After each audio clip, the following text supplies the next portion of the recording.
The consumer may be trying to tell the Federal Reserve something. It is Tuesday, August the 26th, and this is Markets with Megan.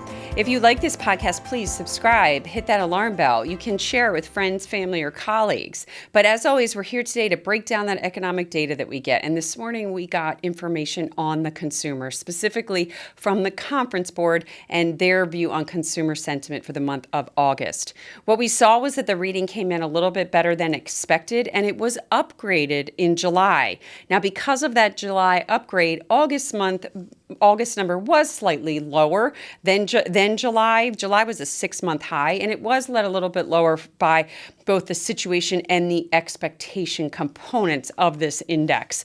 It does confirm our view that the consumer is still stretched, the consumer is getting concerned, and they're likely going to be cautious as we go into the remaining months of 2025. Now, the weakness was mainly led by those Americans that are under the age of 35. So that was interesting from the age demographic. When you look at the income level, the confidence dropped in both those earning between $50,000 and $125,000 and those earning above $125,000.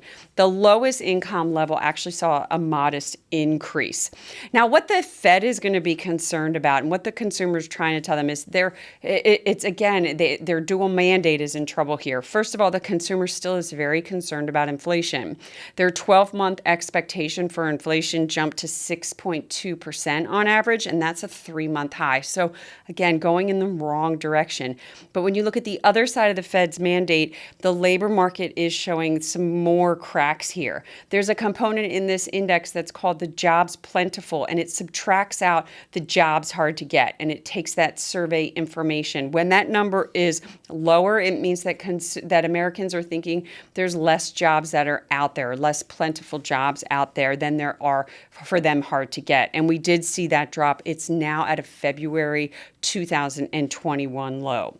When you look at consumers from the income expectations, we did see a modest uptick in those that are concerned about their income levels over the next year. So the consumer is showing more signs here of strain, telling the Fed we're really worried about the labor market, but at the same time, they're very worried with inflation. A 6.2% average inflation number is concerning for the Fed.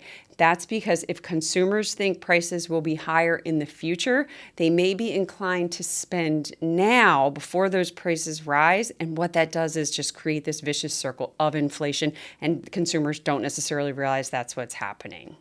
That's all we have today. The markets are relatively quiet today. They're really waiting for the big reports, which are later this week. We'll get NVIDIA's earnings tomorrow on Wednesday, and then the Fed's preferred inflation indicator on Friday, the PCE core.